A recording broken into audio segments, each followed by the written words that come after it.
Jama'a barkanmu da sake saduwa a cikin shirin a rana irin ta yau daga Tarihi TV tare da Maude Rabi'u Gwadabe.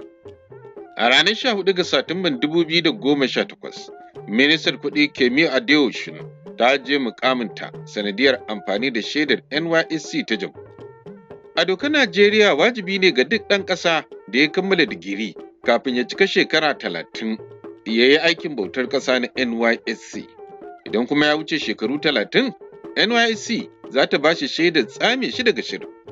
Sai dai ko shekararsa nawa, matuƙar sun da ya kammala digiri bai cika 30 ba, to ana nan ana bin sa bashin NYSC kuma sai ya sauke.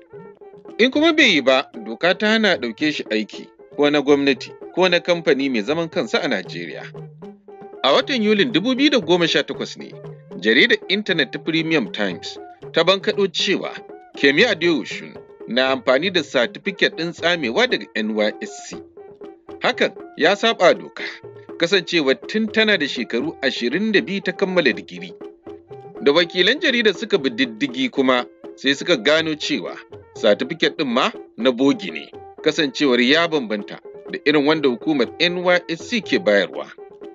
Bayan haka kuma, kwanan watan da ke jikin satifiket ɗin ya nuna Satumban 2009, kuma shugaban NYSC Yusuf Bomoyi ne ya sa hannu.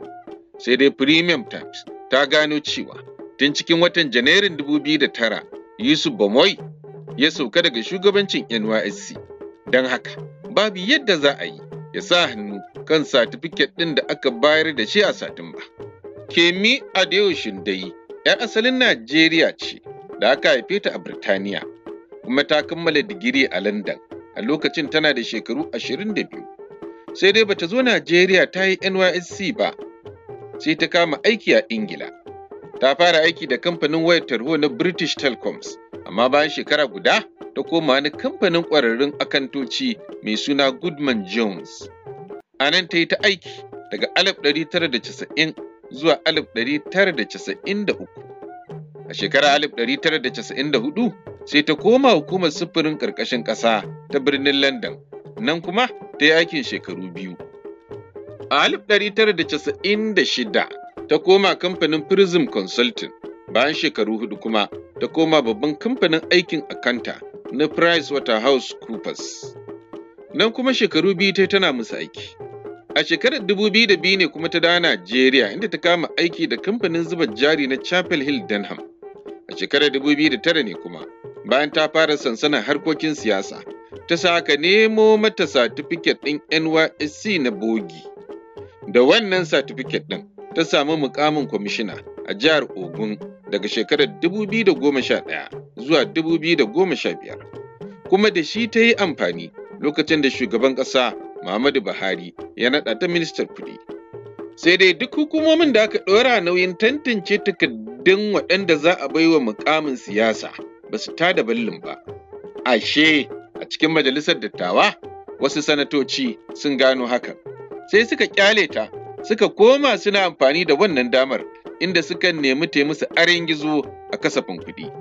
Sannan suka ci gaba da yi mata barazanar tonon silili idan ta ƙi ba da haɗin kai.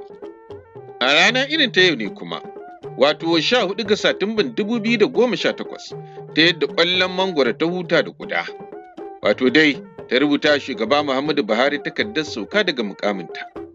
A cikin takardar ta ce ta nemi shawarar makusantanta ne game da sha'anin NYSC, kuma su suka ce mata, tunda sai bayan ta shekara 34 ta zama 'yan Najeriya, dokar NYSC ba ta hau kanta ba. Amma akwai buƙatar ta sami shaidar hakan daga wurin hukumar a rubuce. Don haka, ta wakilta wani ya samo mata satifiket.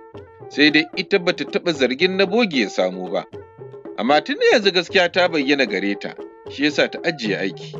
Washe gari kuwa, ta koma wata ƙasar ta haihuwa wato Birtaniya.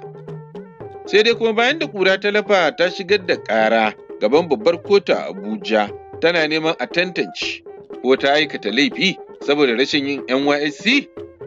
A ranar 7 ga Yulin 2021 kuwa, mai shari'a Tayo ya wanke ta daga laifin riƙe mukamin siyasa ba tare da NYSC ba.